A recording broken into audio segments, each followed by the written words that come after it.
As someone who looks at these stories analytically, how do you sort the noise from the substance? Yeah, I think that's a great question. It really goes to the heart of the tension of this White House, of this president, because he will say any number of wild things over the course of a day, and it's easy to kind of go off onto a rabbit hole for a while exploring it. And I think that's one of the things we've learned from the last time. The last time, you'd wake up in the morning and you'd write three stories before 8:30 a.m. still in your pajamas before you got your Wheaties because he would fire off these, blasts on Twitter, right? Right.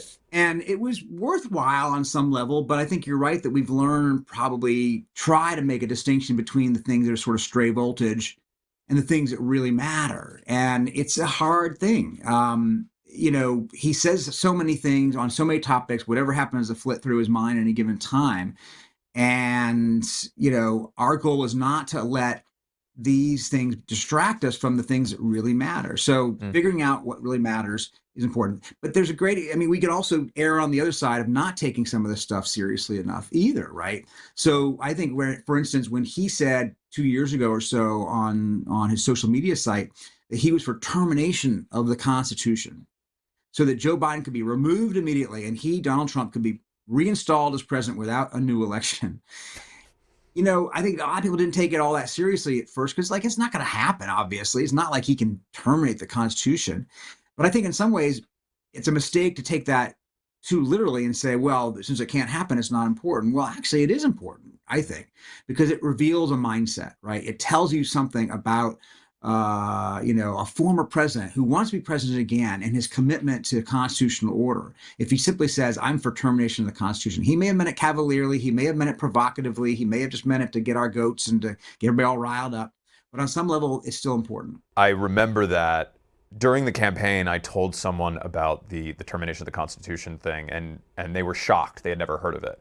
And to me, that blew my mind, because any other candidate in the history, whether they're running in a local race all the way up to the president, if they had called for terminating the Constitution, they would have gotten destroyed. They would have had to drop out and apologize and flee public life. Absolutely. With him, there's been there's a decade-long avalanche of scandal, and it has sort of it's insulated him against this kind of stuff mattering. There's also a drastically different information ecosystem now. Where people get their news from is totally decentralized. The gatekeepers that previously controlled the flow of information are weaker than they've ever been, for better or worse. And you have these platforms like X, which really just pump a mass amount of false information into the world. So for the first time, Trump has fuel for falsehoods and insulation from criticism in a way that I don't think he ever had in his first term. Does that information ecosystem worry you? Is that something that you're concerned about when you're looking at how you do your coverage of the administration? Oh, sure. Yeah, absolutely. Because you're right. We're not the filter anymore, right? I'm old enough, as you pointed out, to have grown up in an era when there were really a handful of newspapers, a handful of networks, and the wires and news magazines. And that was pretty much it. And if we decided not to run a story because we didn't think it was worth people's time, then that was the end of the matter. There was no other way for them to get that information.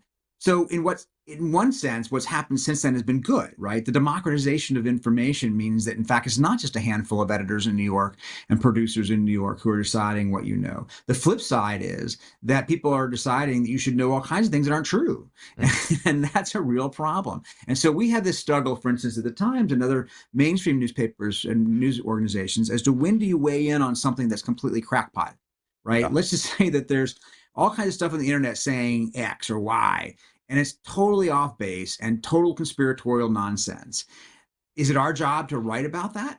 On the one hand, we don't want to promote it. You don't want to spread misinformation, even by just addressing it, even by fact checking it. But on the other hand, I feel like our readers are also looking to us to help explain to them what should they trust, what shouldn't they trust. They've seen this on the internet, so it's not like you can put that back in the box. So they're looking to us to say, okay, here's what you may have seen and what the president may have said, and here's what really is true. Here are what the facts are. And it may be that the president has said this, but don't take it seriously because, in fact, it's not true. And that happens a lot. So, do you fact check every single thing that the president of the United States says? He says a lot of stuff that's just not true. And we could spend all day fact checking it. So it's finding that balance of making sure we are fact checking appropriately, rigorously, aggressively for our readers without getting lost in the noise.